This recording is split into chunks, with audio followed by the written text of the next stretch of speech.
Teorías de la comunicación. Cuando hablamos de teoría en la comunicación, estamos haciendo referencia a los estudios e investigaciones que explican los procesos comunicativos. Presentamos varios modelos de teorías de la comunicación.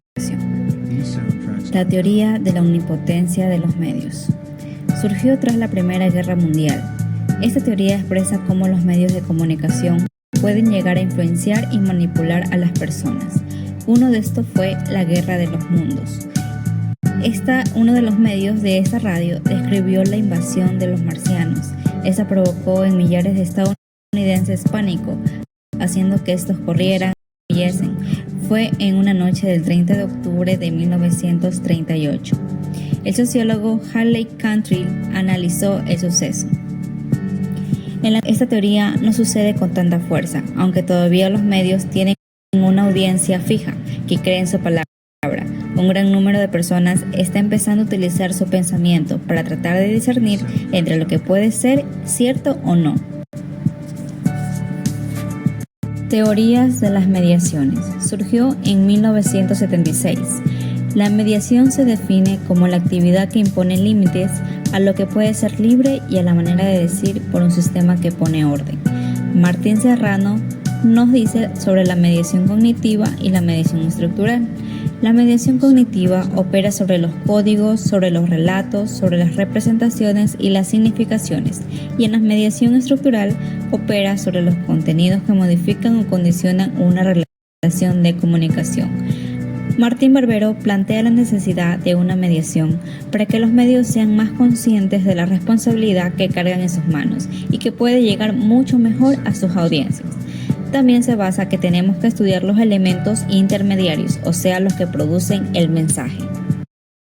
Teoría de la aguja hipodérmica. Esta teoría estudia los efectos de la propaganda.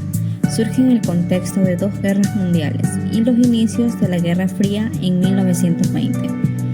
En esta teoría hace referencia a estas preguntas: ¿quién dice? ¿Por qué canal? ¿A quién lo dice? ¿Con qué efecto lo dice?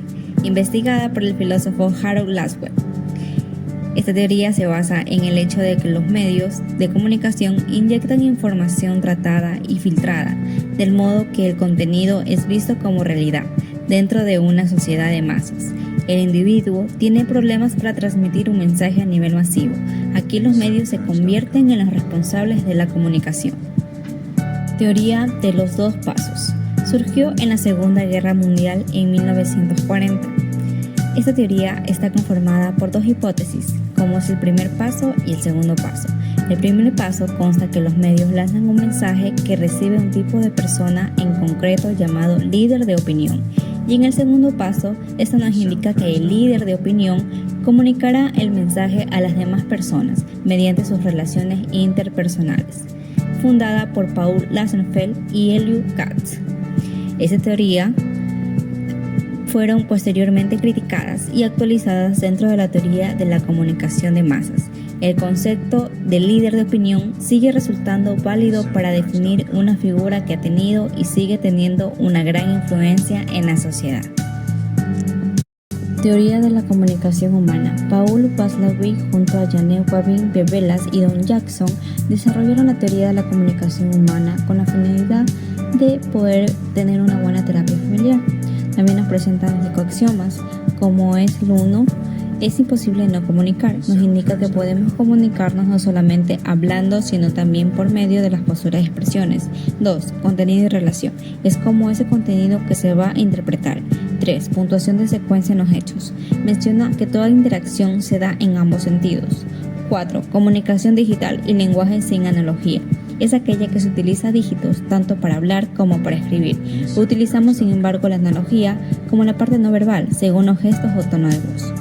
5. Simetría y complementariedad. Todos tienen el mismo poder. Complementariedad, hay distinto poder, aunque tengan la misma jerarquía. Así, de esta perspectiva, lo importante no es tanto el modo de comunicarnos o si esté consciente o no, sino cómo nos comunicamos y de qué manera nos influimos unos a otros. Teoría de la agenda setting. Surgió en 1968. Se centra en el estudio de cómo la agenda establecida por los medios de comunicación influyen en la agenda del público.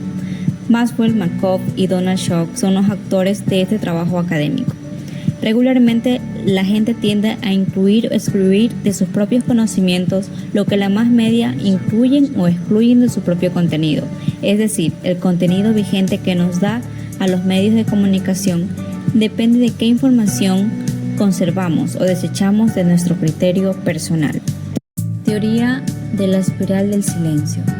Es una teoría del área de la comunicación política de la ciencia política, propuesta por la politóloga alemana Elisabeth Noelle-Neumann. Surgió en 1974. Ella nos habla sobre la presión social y el temor al aislamiento social. El núcleo duro hace referencia a aquellas personas que, pese a la presión social, se resisten a cambiar sus opiniones y expresan públicamente sus criterios. Teoría del cultivo.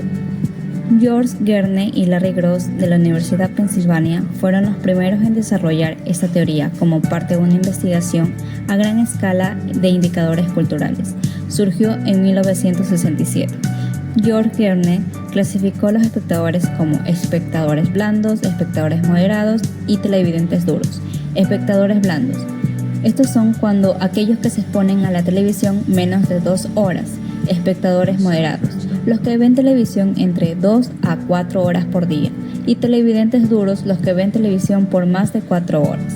La teoría del cultivo es una teoría social que propone que mientras la gente pase más tiempo viviendo en el mundo de la televisión, será más fácil que crean que la realidad social se asemeja a la realidad retratada por la televisión.